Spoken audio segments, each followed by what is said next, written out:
Bonjour à toutes et bonjour à tous. Merci d'être là ce matin et je dois dire que ça fait extrêmement plaisir de voir l'amphithéâtre, l'hémicycle de la région aussi plein pour ce colloque. Je vous souhaite la bienvenue au nom du CESER, le Conseil économique, social, environnemental régional. Je préfère donner toute la signification de l'acronyme parce que c'est peut-être pas forcément évident pour tout le monde. Et puis, je souhaite la bienvenue en particulier, et c'est tout à fait, et c'est bien normal, aux jeunes qui sont là ce matin parmi nous. Et cela fait effectivement très plaisir que nous puissions avoir un hémicycle qui est, au niveau générationnel, très partagé. En ce qui concerne cette ouverture, je vais tout simplement rappeler la genèse, comment le CESER a articulé cette étude, et puis je formulerai un petit regret. La genèse, c'est en fait, et je salue André Martin, qui est parmi nous ce matin et qui fera également un mot d'ouverture, qui est vice-président de la région et qui a en charge l'emploi, la formation et la jeunesse. Ce rapport a été demandé par la présidente Christelle Morancet, puisque l'une des 3 priorités de cette mandature, c'est la jeunesse. Et je lis la commande de la présidente qui a, dans ses attributions, effectivement, la possibilité de saisir notre Assemblée.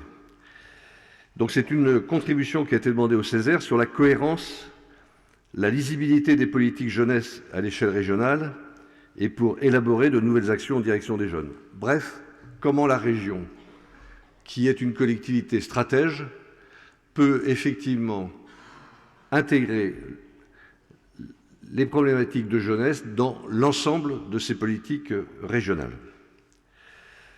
C'est la raison pour laquelle le CESER, à la suite de cette sollicitation, a fait en sorte que l'ensemble de ces commissions puissent intervenir sur cette étude jeunesse.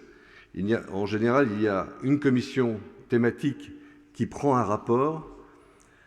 La jeunesse intéresse l'avenir, c'est un truisme, c'est une évidence. Et donc, l'ensemble des commissions du CESER s'est saisi de cette étude jeunesse. Et je laisserai le soin à la co-rapporteure et au président de la commission 6 de donner le contexte dans lequel cette étude a été faite. Ce que nous faisons ce matin, c'est aujourd'hui ce que le CESER pratique le plus largement possible par rapport à ces rapports. C'est-à-dire que nous mettons au banc d'essai de la société, nous mettons au banc d'essai des acteurs ligériens nos rapports, nos états des lieux et nos préconisations pour que, d'une part, vous puissiez vous en emparer et d'autre part, vous puissiez faire un retour par rapport à ces rapports, un retour critique qui nous permet effectivement d'évoluer par rapport aux rapports que nous ferons ultérieurement.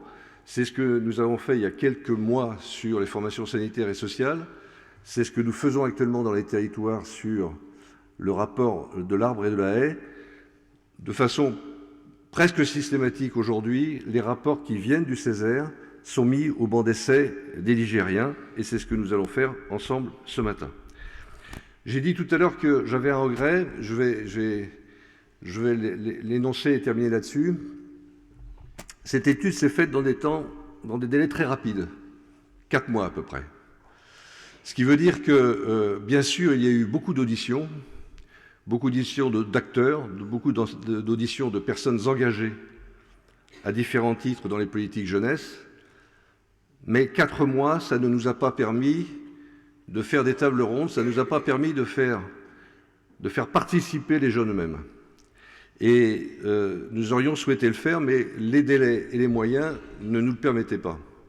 Et donc, André Martin, je m'adresse au vice-président de la région, je pense qu'il serait souhaitable, parce que probablement que cette étude, et notamment après ce colloque, aura d'autres répercussions au sein du Césaire et sans doute que nous continuerons à travailler, nous serons forcément amenés à continuer à travailler sur les thèmes de la jeunesse. Et donc, dans de prochaines études, avec le Conseil régional, je pense qu'il serait bien que nous puissions nous donner les moyens ensemble d'intégrer les jeunes d'une manière ou d'une autre et d'avoir une consultation participative à ce niveau-là. C'est le point que je voulais indiquer ce matin. Voilà, je vous souhaite une bonne matinée, un bon colloque, une bonne participation, mais j'en suis sûr, et je vais passer la parole au vice-président André Martin, chargé de l'emploi, de la formation et de la jeunesse.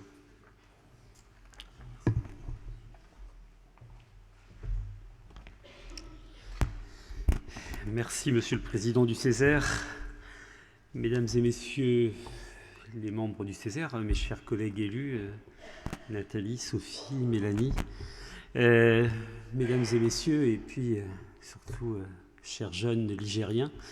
Je ne sais pas si ceux que j'accompagnais tout de suite dans l'entrée de l'hémicycle ont trouvé une place, mais ils étaient un peu surpris d'arriver dans ce lieu. Soyez rassurés, tout se passe bien dans cet hémicycle. L'espace démocratique qui vous accueille devrait vous donner des raisons d'être à l'aise et de prendre librement la parole. En tout cas, je suis ravi, avec le président du Césaire, de vous accueillir ce matin au nom de Christelle Morancet, la présidente de région, pour évoquer, en effet, vous l'avez rappelé, Monsieur le Président, cette jeunesse qui figure parmi les trois priorités de notre présidente. Il y a la question de l'emploi comme priorité, il y a la question des transitions écologiques, mais également la question de la jeunesse. Alors oui, on a fait de cette question de la jeunesse un sujet central de l'année écoulée, mais comme l'a rappelé la présidente, c'est un sujet pour l'ensemble du mandat qui nous a été confié jusqu'en 2028. Donc on aura certainement d'autres occasions de revenir et de travailler, voire d'approfondir un certain nombre de sujets qui figurent dans ce rapport, et les échanges que j'ai eus la semaine dernière avec deux de vos membres du Césaire autour de ces jeunes en rupture de scolarité, ce qu'on appelle les décrocheurs, on va peut-être les appeler autrement au terme de notre démarche, mais en tout cas est la preuve qu'il y a d'autres sujets à approfondir autour de la jeunesse.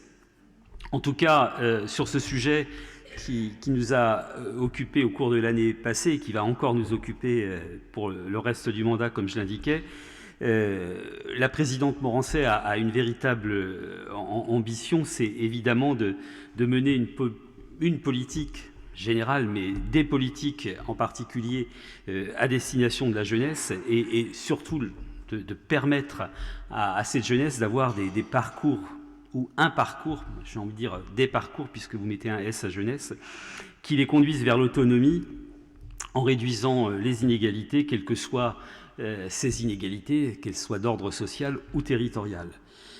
Favoriser l'autonomie de la jeunesse, c'est une ambition pour laquelle la région des Pays de la Loire est à l'action, mais comme d'autres acteurs que vous représentez ici certainement, nous agissons au quotidien, et l'objectif de Christelle Morancet, c'est vraiment d'être dans le pragmatisme, dans le concret, pour permettre au quotidien des jeunes de connaître ou de trouver des solutions à travers les politiques que nous portons. C'est le quotidien des lycéens avec lesquels nous travaillons, ne serait-ce qu'en matière d'équipement informatique. C'est le quotidien de ceux qui rentrent en formation avec tous les dispositifs d'aide que nous pouvons avoir, qui passent des bourses au mérite jusqu'aux bourses de formation sur certaines formations, je pense sanitaires et sociales, cher à Nathalie Poirier. C'est le quotidien, évidemment, de ceux qui sont éloignés du monde scolaire et de la formation à travers le soutien à un réseau d'une douzaine d'écoles de production. C'est évidemment l'accompagnement vers le logement avec le partenariat que nous développons avec l'URAGE pour développer l'habitat chez l'habitant. C'est le partenariat, évidemment, avec les maisons des adolescents sur le volet santé. La liste est relativement longue, je ne pourrais pas citer tous les sujets, mais on pourrait éventuellement parler du pass culture sport, on pourrait parler des offres de mobilité avec le réseau Aléop, de l'accompagnement de ceux qui occupent un emploi à travers la prime au job. Bref, on a de manière pragmatique souhaité être auprès de la jeunesse et auprès de ce qu'elle vit en Pays de la Loire. Le souhait de la présidente Christelle Morancet au terme de cette année 2022 est clairement de peut-être développer ces politiques, mais surtout de les développer de manière co-construite avec la jeunesse nigérienne et de manière transversale, comme vous l'avez évoqué, monsieur le président du Césaire. Travailler avec les jeunes pour construire ces politiques, c'est ce qu'on a commencé à faire en 2022 et c'est ce qui va se poursuivre tout au long de l'année 2023 à travers un dialogue direct avec les jeunes Nigériens, puisque la présidente a souhaité leur donner d'autres rendez-vous, ne serait-ce qu'au cours de ce premier semestre, dans cet hémicycle ou sur les territoires, là où ils vivent. Donc bâtir ensemble des politiques, les faire évoluer, bâtir ensemble des actions éducatives, leur donner la main sur ces initiatives, nous paraît essentiel. En tout cas, c'est ce qui est ressorti aussi de nos consultations, que ce soit auprès du Césaire ou auprès des jeunes directement, puisque 22 000 jeunes ont pu s'exprimer sur le sujet, et dans ce sens, ils souhaitent agir sur des thématiques qui leur sont chères. On pense bien sûr à l'écologie, à la lutte contre les discriminations, mais aussi l'emploi, qui est un sujet pour eux. Le rapport au travail, la manière de travailler demain est un sujet qu'on a pu évoquer notamment avec des jeunes actifs ou des jeunes récemment arrivés sur le marché du travail. Donc autant de sujets qu'il va nous falloir travailler avec eux. Je suis ravi que ce matin vous ayez convié beaucoup de jeunes dans cet hémicycle, parce que on peut parler longtemps, nous les responsables politiques, vous les membres du Césaire, mais je pense que la parole n'est pas suffisamment donnée aux jeunes, donc merci d'y contribuer ce matin. Nous y contribuerons à notre manière tout au long de l'année 2023, parce que je pense que c'est cette parole qui doit orienter nos choix. Et comme le rappelait le philosophe Sibony, ce qui peut mettre hors de lui un adolescent, c'est de n'avoir personne devant lui, d'avoir quelqu'un qui se dérobe ou qui se dégonfle, disait-il. Eh bien, je fais le pari qu'en Pays de la Loire, nous pouvons être au-devant des jeunes, à leur côté, et assumer pleinement notre rôle de chef de file des politiques régionales en faveur de la jeunesse. Et merci d'y contribuer, vous en tant que membre du Césaire et vous en tant qu'acteur de la jeunesse en Pays de la Loire. Bonne matinée de travail à toutes et à tous.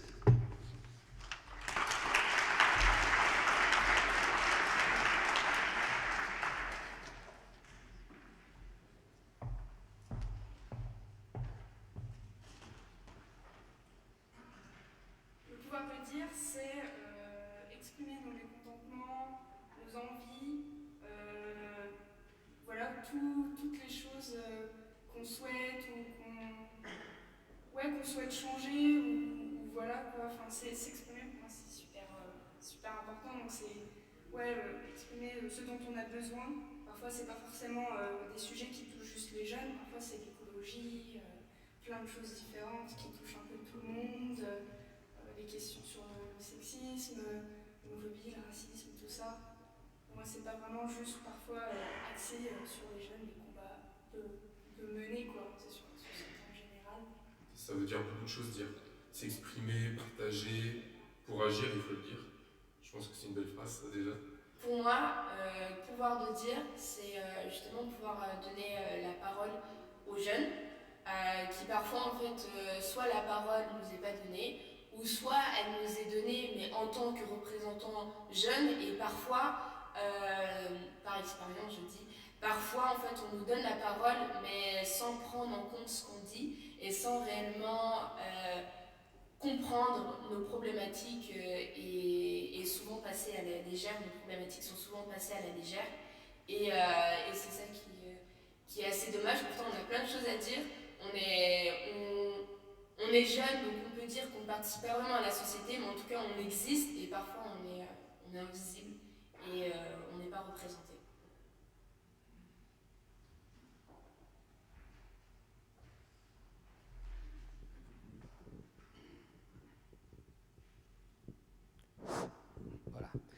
Bonjour à toutes et à tous. Merci d'être aussi nombreux dans cet hémicycle ce matin. Je me présente, Aldo Fauchère, je suis membre de la commission 6 du Césaire Pays de la Loire. Et il m'a été demandé d'essayer de rythmer ou d'animer cette matinée dans les différents temps qui sont prévus à cet effet. Je ne vais pas revenir sur ce qui a été dit par nos deux présidents respectifs, le président du Césaire, M. Baudreau, et le président de la commission éducation, formation, lycée, orientation, M. Martin, ce matin. Cet hémicycle rempli montre à quel point le sujet est d'importance.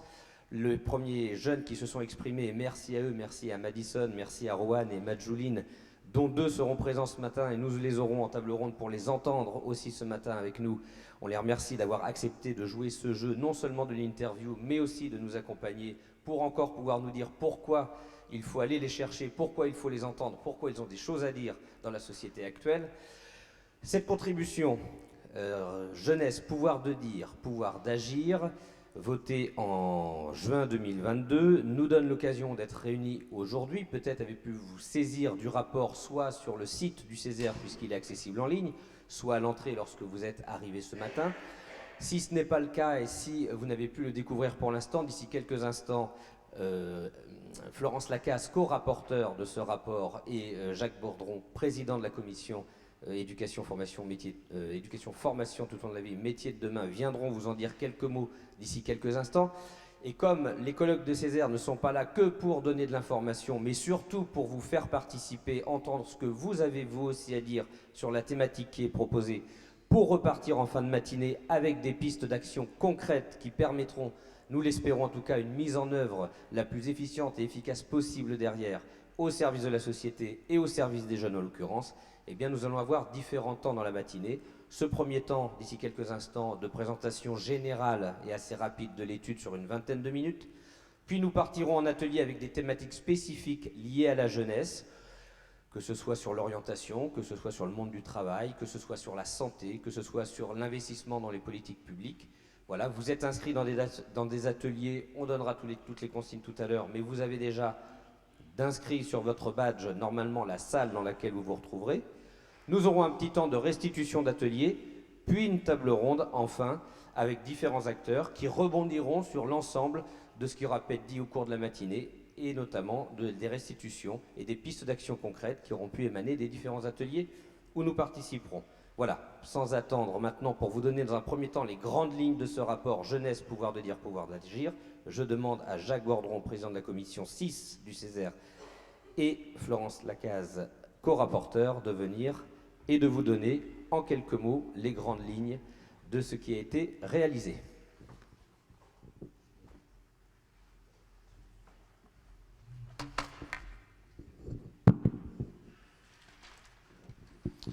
Donc bonjour à toutes et à tous. Avant de passer à la présentation de la contribution, même si le président du Césaire abordait un peu la méthode de travail, revenir rapidement pour vous présenter un peu comment on a travaillé au niveau du Césaire. En fait, le président l'a dit, on est parti d'une saisine de la présidente de région en décembre 2021 qui nous demandait de travailler sur 2 points. Donc la gouvernance des politiques jeunesse, avec notamment la question du chef de fila, et puis de lui faire des propositions d'action pour les jeunes.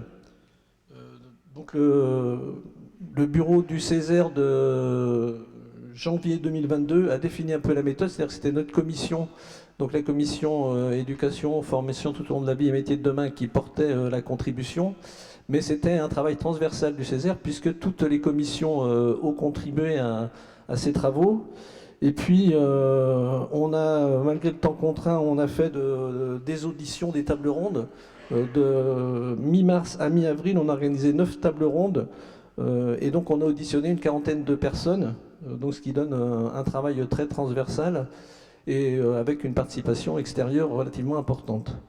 Donc, dans ce rapport, on s'est attaché à traiter l'ensemble des problématiques. Vous avez peut-être vu, mais on va vous le présenter, des 500 000 jeunes Nigériens de 15 à 25 ans.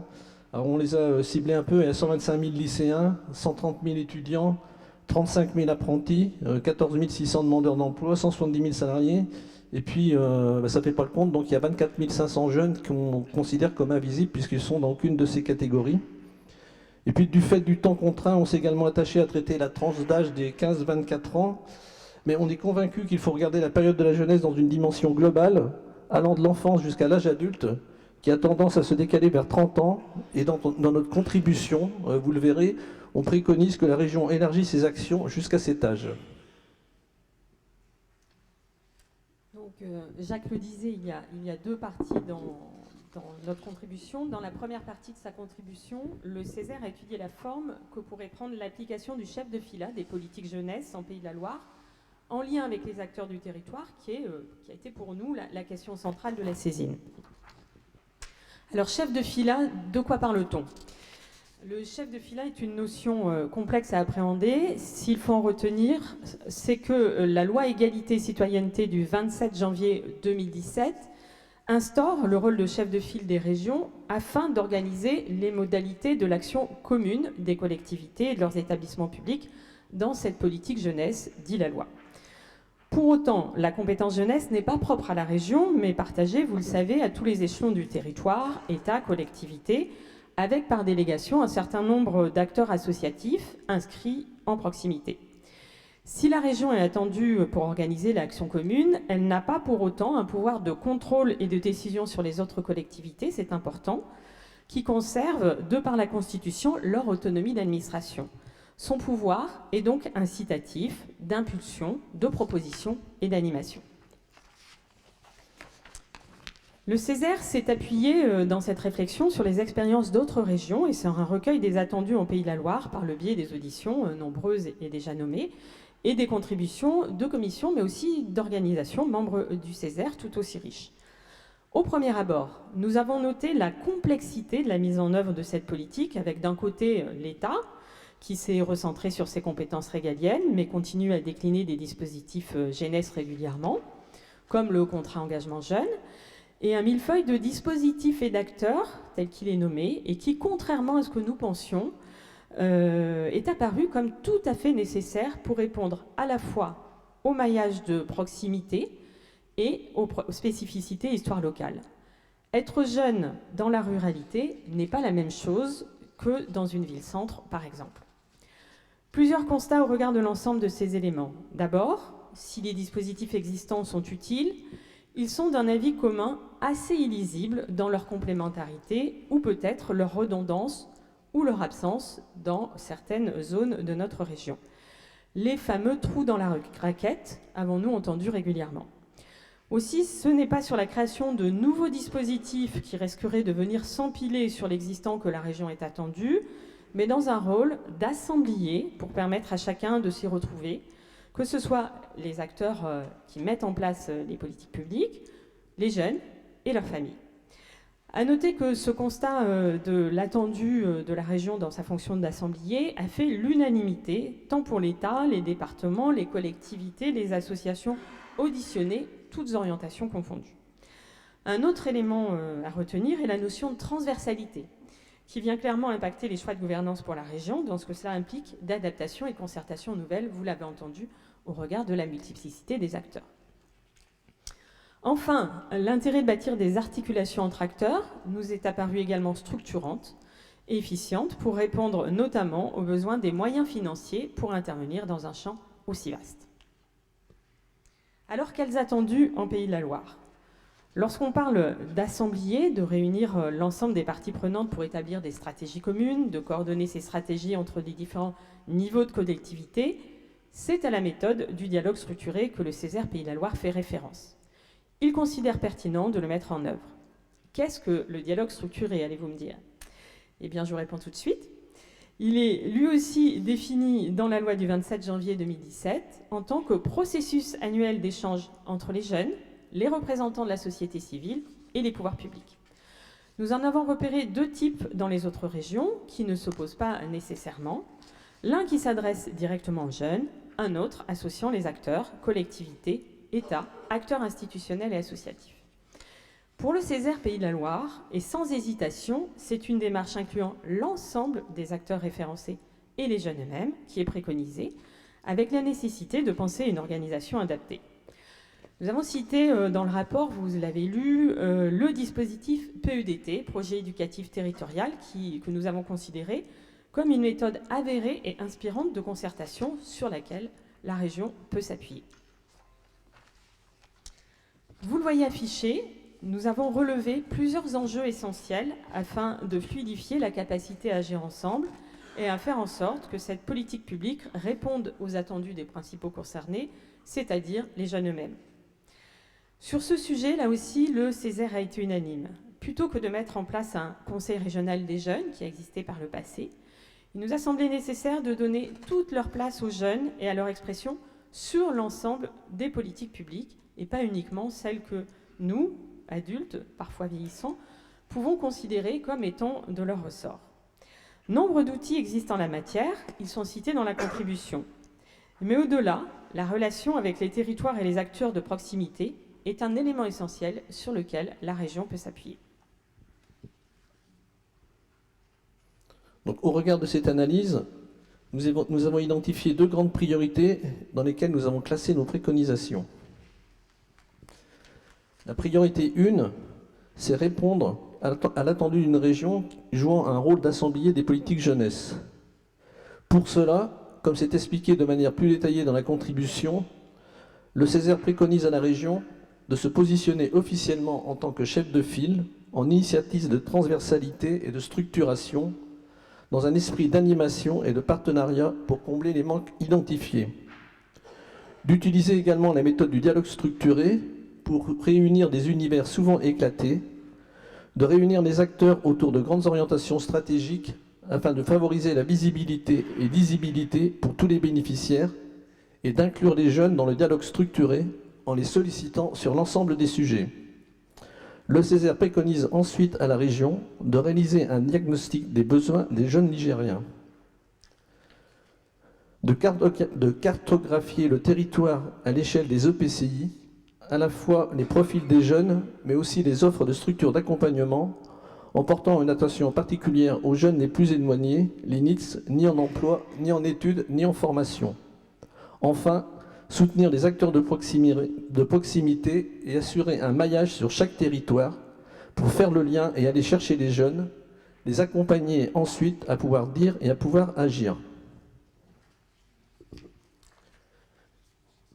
La priorité 2, c'est décloisonner, articuler les politiques en associant les jeunes dans les instances. S'appuyer sur les dispositifs existants en complémentarité des compétences jeunesse des EPCI, en intégrant un volet jeunesse dans les contrats de territoire ou dans les différents schémas régionaux, par exemple le STRADET, le SRDE2I, le SRDTL, ou encore en intégrant un volet jeunesse à la conférence territoriale de l'action publique, la CTAP. Mettre en œuvre au sein du Conseil régional la méthode de la clause d'impact de jeunesse qui stipule que chaque politique publique doit être accompagnée d'une étude de son impact sur les jeunesses. Nous proposons qu'elle soit mise en place au niveau régional sur toutes les décisions à venir de la région pour une région innovante et exemplaire. Les critères d'impact pourraient être co-construits avec les organisations de jeunes du territoire. Conforter la dynamique de projet en faveur des jeunes via les fonds et les programmes européens et surtout associer les jeunes dans les réflexions et les décisions et bien favoriser la relation intergénérationnelle plutôt que de constituer une instance spécifique réservée aux jeunes.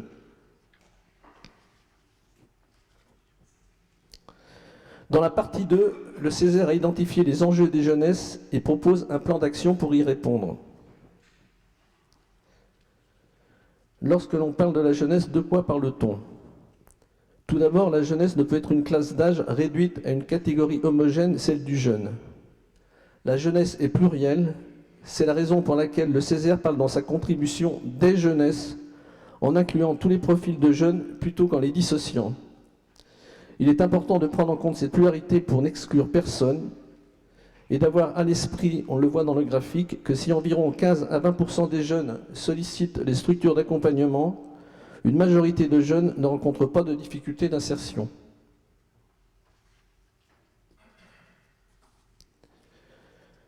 Il existe toutefois des caractéristiques communes à cette génération qu'il convient de bien prendre en compte en évitant les idées reçues. Elle apparaît en effet en attente d'autonomie et de quête de sens, en recherche d'équilibre vie personnelle et vie professionnelle, avec une vision différente du travail, où l'ambiance et le bien-être ont pris une place très importante outre la rémunération, Une génération plus focalisée sur l'instant présent, plus prompte à faire des choix qui peuvent désarçonner les générations précédentes, fragilisée par les effets collatéraux de la pandémie avec un attachement renforcé à la famille et aux amis, et fortement engagée, parfois sous de nouvelles formes.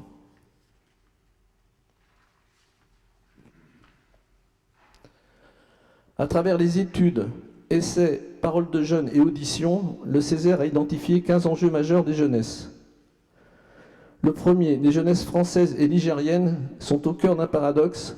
Elles doivent trouver leur autonomie à leur majorité sans que les moyens ni la confiance leur en soient donnés. Elles connaissent une pression forte sur l'orientation, encore trop souvent subie plutôt que choisie, et encore trop souvent genrée, avec peu de place donnée à une deuxième chance. Le temps de l'expérimentation, comme l'année de césure, n'est ni soutenu ni reconnu. L'accès au stage ou à l'alternance reste complexe, tant sur le plan administratif que technique, et doit être facilité. L'accès à l'emploi, quant à lui, est souvent chaotique et fortement dépendant de l'état du marché du travail. Une envie d'entreprendre pas encore assez accompagnée, et des parcours qui sont de moins en moins linéaires. Le départ du foyer parental se décale dans le temps.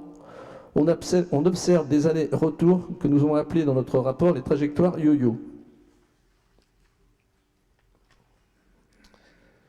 Neuvième enjeu, l'engagement et sa reconnaissance constituent également un enjeu majeur, d'autant plus qu'il revêt aujourd'hui des nouvelles formes. Il passe notamment de moins en moins par les cadres institutionnels. L'accès à un logement financièrement abordable est de plus en plus difficile. Les Pays de la Loire souffrent d'une réelle pénurie de logements étudiants. Autre enjeu, les inégalités d'accès au logement et au transport entre les jeunesses de zones rurales et urbaines. On note que moins de la moitié des 18-24 ans sont en cours d'études en zone rurale. Le logement, le transport, les loisirs sont donc des enjeux structurés très prégnants pour la région.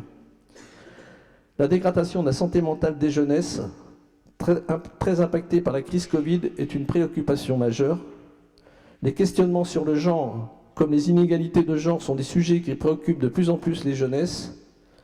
L'inclusion des jeunesses en situation spécifique, comme le handicap issu de l'aide sociale à l'enfance ou jeunes exilés, est un enjeu essentiel. Encore trop d'idées reçues, par exemple. Oui, la valeur travail est importante chez les jeunes avec 3 éléments saillants: équilibre de vie, reconnaissance et sens.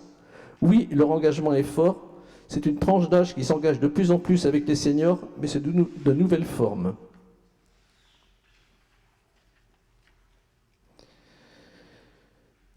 Et afin de répondre à ces enjeux, le Césaire a mis en avant 6 priorités que nous allons détailler plus loin. Première priorité, changer le regard sur les jeunesses. Deuxième priorité, donner aux jeunes un réel pouvoir d'agir. Troisième priorité, accompagner les jeunes dans leur parcours de vie. Quatrième priorité, donner des perspectives d'avenir aux jeunes. Cinquième priorité, prendre soin des jeunesses ligériennes. Et sixième priorité, intégrer toutes les spécificités de jeunesse.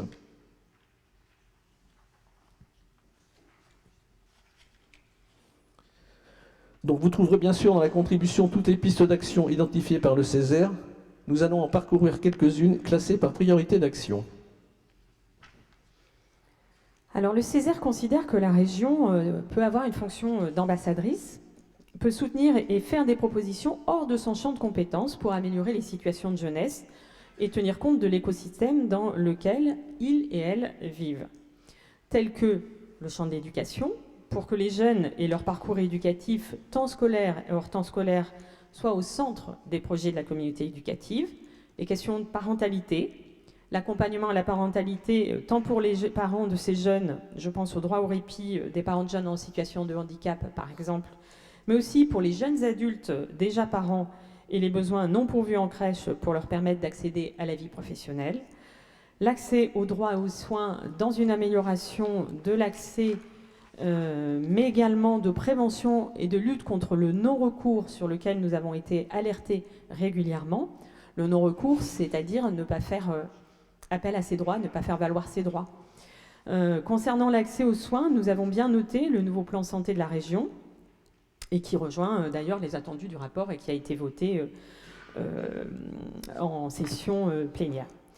L'insertion sociale et professionnelle des jeunes, dernier point, Jacques en a parlé, il suffit de l'aide sociale à l'enfance et aussi qui concerne les jeunes exilés. Ces jeunes ont retenu toute notre attention avec des taux de jeunes sans-abri issus de l'aide sociale à l'enfance qui donnent un peu le vertige.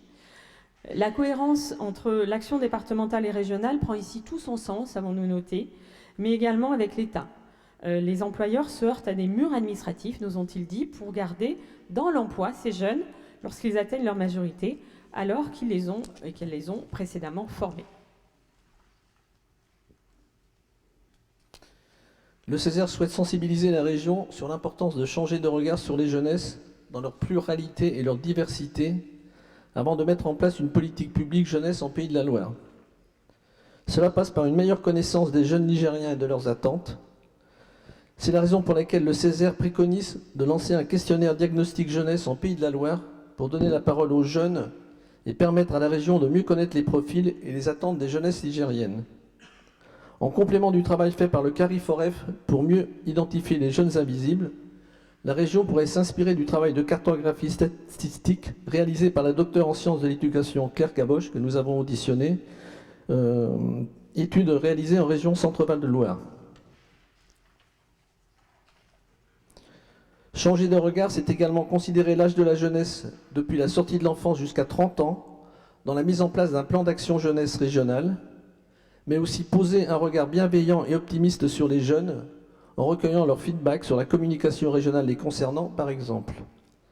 S'inspirer de modèles existants en Europe, comme au Danemark par exemple, permettrait également de faire évoluer le regard de la société en direction des jeunes et les dispositifs les concernant.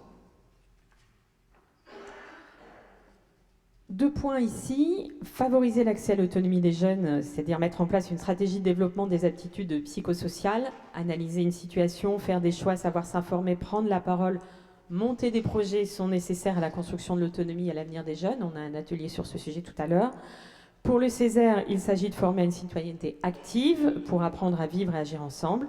Ces aptitudes à développer sur tous les temps de vie des jeunes sont nécessaires dans le monde très mouvant qui est le nôtre.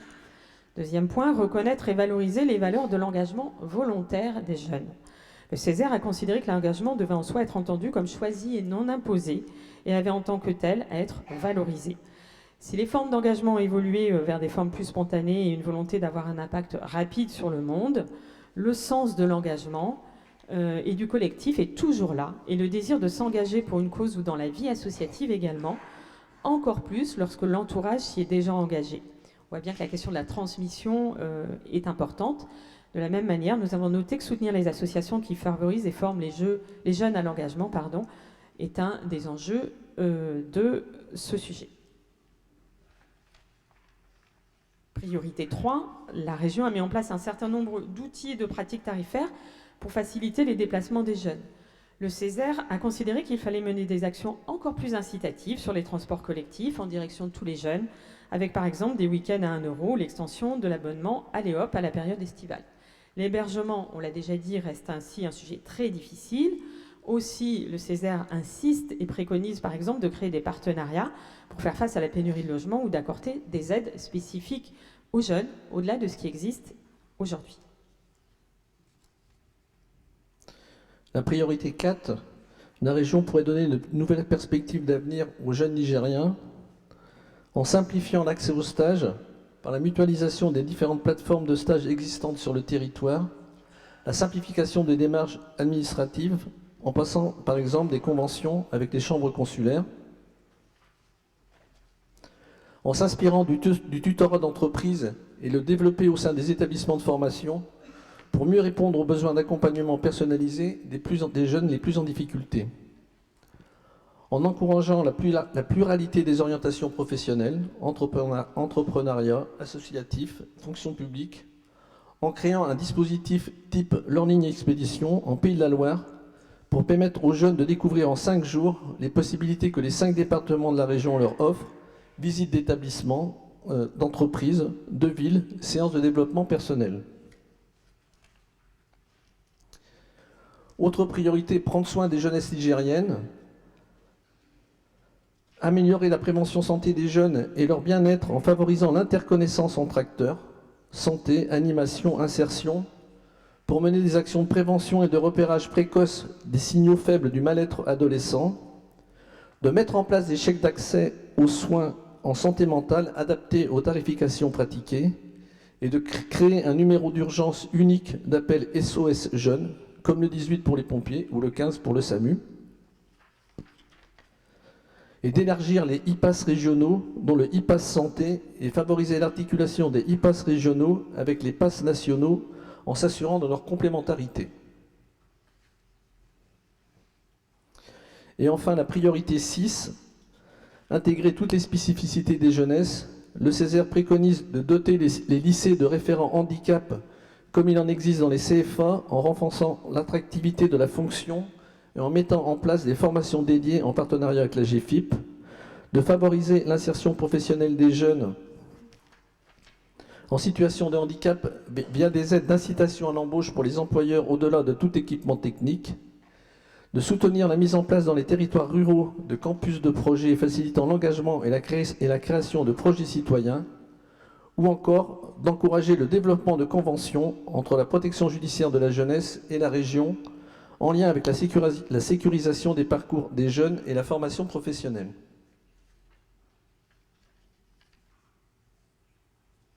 Alors pour ne pas conclure, plutôt que conclusion, l'un des premiers enseignements de notre contribution a été de constater la nécessité de regarder les jeunes dans leur pluralité et leur diversité. Le second, d'observer, sans obérer les problématiques rencontrées par la plupart, leur énergie, leur envie d'entreprendre au sens de se prendre en main et construire un avenir qui leur correspond. Nous vous remercions.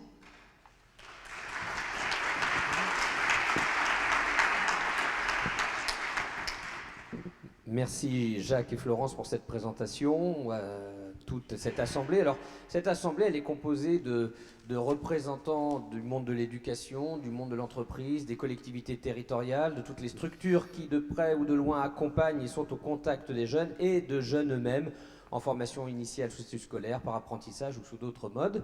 Voilà, maintenant, après cette présentation, certes, peut-être un peu longue et fastidieuse, mais qui était nécessaire pour poser le cadre pour tous. Quelques questions, peut-être de la salle, en réaction ou avec lesquelles vous êtes venus. Alors pour cela, vous vous manifestez juste de telle sorte que je puisse vous repérer. Et si vous avez votre question, vous appuyez ensuite sur le bouton rouge qui est situé devant vous pour parler dans le micro. Est-ce qu'il y a quelques questions d'ores et déjà pour Jacques et Florence qui vous ont présenté les grandes lignes de cette étude?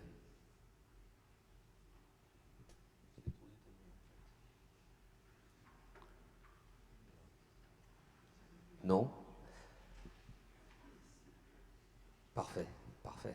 Je n'ai pas jeté un froid, j'espère. Juste une question peut-être parmi tout ce que vous avez présenté de ma part, sur toutes les thématiques qui ont pu être abordées au cours des auditions, sur les jeunes que vous avez pu entendre. Est-ce qu'il y a un ou deux sujets que vous avez vraiment trouvé prégnants dans ce qu'ils ont pu exprimer ou véritablement il y a une envie d'être davantage acteur, partie prenante dans les dispositifs ou dans les thématiques, y compris celles que nous aborderons en atelier? Alors, s'il fallait que je réponde rapidement pour que vous puissiez aller en atelier et débattre, puisque c'est bien l'objet de cette matinée, pour moi, je dirais 3 points. D'abord, la demande des jeunes, c'est d'être à leur écoute, de ne pas considérer que leur jeune âge est une raison pour considérer qu'ils et elles n'ont pas de savoir. Et vraiment, dans cette attention-là, premier point, à leur donner toute leur place dans la société. Plutôt que parfois ils peuvent et elles peuvent avoir, et je ne veux pas parler à leur place, ils sont là, le sentiment d'être plutôt sur des devoirs et plutôt d'être sur quelque chose de l'ordre du donnant-donnant. Le deuxième point qui est remonté de manière importante, vous l'avez entendu, nos travaux ont quelques mois, on était dans la sortie de Covid, ce sont tous les sujets autour de la santé mentale. Alors André Martin, c'était tout à l'heure la Maison des adolescents qui fait un travail important sur ce sujet-là et je sais qu'elle est dans l'hémicycle.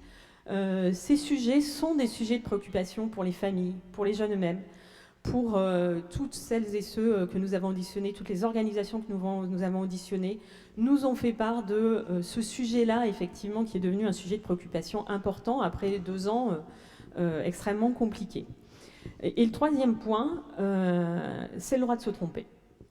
Je crois que c'est un élément qui est important aussi, le droit à la seconde chance, le droit à pouvoir avoir un parcours qui n'est pas linéaire, parce qu'aujourd'hui, c'est la situation de beaucoup. On a parlé de génération yo-yo, qui reviennent au domicile familial, qui repartent, qui font des choix d'orientation, qui ne savent pas et qu'elles ne savent pas, pour beaucoup d'entre elles, ce qu'elles ont envie de faire comme travail dans la vie.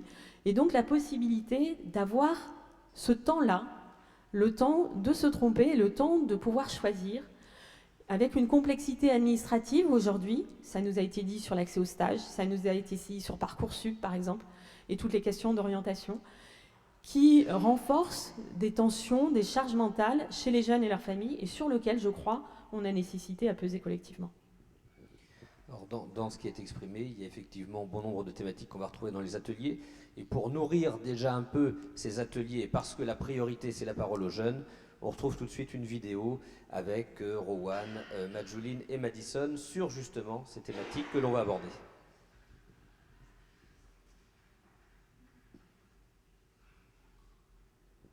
On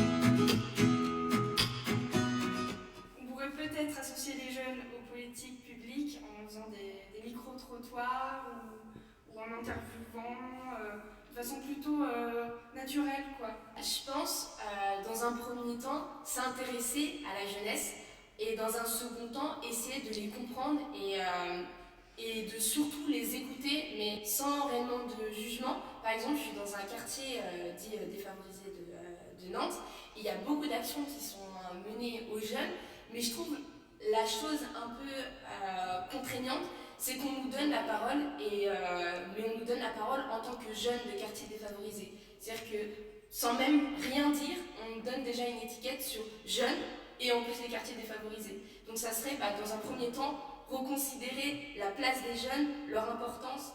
Pour favoriser l'autonomie des jeunes, je pense qu'il faudrait plus déjà les renseigner sur ce qu'est être adulte et autonome, indépendant, parce que quand on est à l'école, c'est pas forcément ce qu'on nous apprend. Et parfois, toutes les familles ne nous renseignent pas, par exemple, sur comment on paye un loyer, comment payer les factures, tout ça, chercher un appartement. Et c'est quelque chose qui peut vachement faire peur aux jeunes. Et je trouve que ce serait bien qu'on nous l'apprenne, mais dès la scolarité, en fait. Avant de parler d'autonomie, peut-être sûrement un accompagnement. Je pense qu'accompagner les jeunes dans leurs décisions, leur laisser le choix de décider, mais de les accompagner. Par exemple, moi, on m'a aidé à trouver un logement, mais c'est moi qui ai choisi mon logement, c'est moi qui ai fait les démarches pour mon logement tout seul. Donc ça reste de l'autonomie, mais j'ai été guidé. Le problème des jeunes, le premier problème, c'est l'aspect financier, parce que quand on commence à avoir 18 ans, on est adulte, mais on n'est pas trop adulte, parce qu'on sort du lot, mais au final, beaucoup vivent encore chez leurs parents, et il y a d'autres alternatives. Je sais qu'il y a plein d'aides qui sont mises en place, mais par exemple, le service civique, c'est pas vraiment un salaire qui peut nous conduire vers une autonomie pleine, et je pense que le premier frein, c'est vraiment l'aspect financier, comment trouver son premier job, comment pouvoir gagner de l'argent alors qu'on est en études. Souvent, on nous pose la question, mais qu'est-ce que vous aimeriez faire plus tard? Et il y a beaucoup de jeunes qui ne savent pas et qui sont un peu perdus et qui hésitent, et du coup, ils prennent parfois des orientations un peu vagues. Et je pense qu'il faudrait avoir comme des sortes d'activités en lien avec les orientations proposées, vraiment dans le milieu, sous forme assez ludique en fait, pour vraiment que le jeune soit à l'aise et au moins qu'il sache si c'est un lieu qui peut peut-être lui convenir ou non. Il faut connaître son sujet, connaître où on va. Moi je suis allé en STAPS, je ne savais pas ce que c'était. Et je pense qu'il y a beaucoup d'élèves qui font ça, qui arrivent dans une école mais qui ne savent pas vraiment à quoi s'attendre, qu'est-ce que je vais faire, qu'est-ce que je vais avoir comme cours, pour avoir la meilleure orientation possible, avoir une immersion directement dans l'établissement que l'on souhaite. Une année de césure, c'est bien. Ça nous aide à nous recentrer sur nous-mêmes. Je me suis posé beaucoup de questions. Ça m'a aidé à me découvrir, moi, mes proches, mes amis. Je me suis découvert. Et là, cette année, je m'éclate. Ça fait bientôt 3 semaines que je suis en service civique et j'ai trouvé quelque chose que j'aime et je sais ce que je veux faire l'année prochaine. On ne nous laisse pas le temps de savoir ce qu'on veut, c'est qu'on nous impose un programme et à la fin on nous dit qu'est-ce que tu veux faire? J'en sais rien, on m'a obligé de faire tout ça depuis le début. J'ai un bac mais je sais pas ce que je veux faire. Pour améliorer la prévention pour les jeunes, je pense qu'il faudrait déjà les écouter, parce que j'ai l'impression que les jeunes ne sont pas vraiment écoutés et que souvent ils sont décrédibilisés et que souvent la phrase qui revient c'est à croire, tous les jeunes sont mal dans leur peau ou il y a des choses qui ne vont pas. Mais je pense qu'avant tout, en fait, il faudrait juste les écouter. Ce qui se passe dans nos têtes, tout ça, c'est important. Les étudiants, il y a beaucoup de choses qui leur passent dans la tête. Malheureusement, on est souvent seul quand on est en études. Et je pense que le meilleur moyen, ce serait de communiquer. Même si c'est quelqu'un de tiers qui vient me voir pour me demander si ça va. Juste comment ça va. Je pense que d'en parler, comment ça va nous libérer. Il y a des activités, mais qui plaisent à tout le monde et vraiment que tout le monde soit à l'aise. À la fin de 5 années d'études, on ne sait pas forcément où se diriger. Déjà, ce qu'on peut remarquer, c'est souvent quand on finit des grands masters ou même quand on finit tout simplement ses études, quand on veut postuler, la première chose qu'on nous dit, c'est parfois on nous refuse parce qu'il n'y a pas d'expérience. Aussi parfois ça, le problème, on met un peu trop de théorie et pas assez de pratique. Donc après, il y a des filières professionnelles qui le permettent, mais même dans les filières un peu plus générales, il faudrait en fait avoir ce côté alternant. N'allez pas trop vite. Prenez le temps de savoir ce que vous voulez vraiment faire et appréciez le temps de maintenant.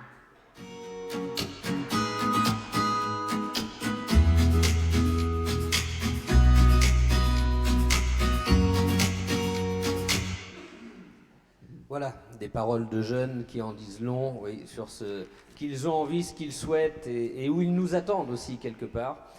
Donc vous vous êtes inscrit à ce colloque et vous avez choisi un atelier qui figure sur votre étiquette qu'on vous a donnée à l'entrée. Sur cette étiquette figure à la fois la thématique de l'atelier, mais également la salle où vous allez vous diriger d'ici quelques instants et où je vous invite à emporter vos affaires avec vous. Voilà. Si par hasard, parmi vous, il y a des personnes qui se sont inscrites tardivement, qui sont venues et qui ne sont pas dans un atelier, je vous invite à vous diriger plutôt vers les ateliers 4 et 5, d'accord, puisque ce sont ceux qui sont quelque part pour le moins grand nombre de participants et vous pourrez le plus facilement vous insérer et prendre la parole. Très rapidement, je vous donne le nom de l'atelier et la salle dans laquelle vous vous trouvez. L'atelier 1, qui s'intitule « Associer systématiquement les jeunes dans les politiques publiques », se passe dans cet hémicycle. Les personnes qui ont choisi l'atelier 2, « Favoriser l'accès à l'autonomie des jeunes », vous allez vous diriger vers la salle bureau. La salle bureau, c'est en sortant de cet hémicycle sur votre droite.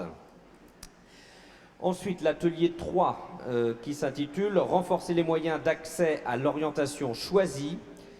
La salle Anjou. Alors à la salle Anjou, quand vous sortez de l'hémicycle, vous allez sur votre gauche.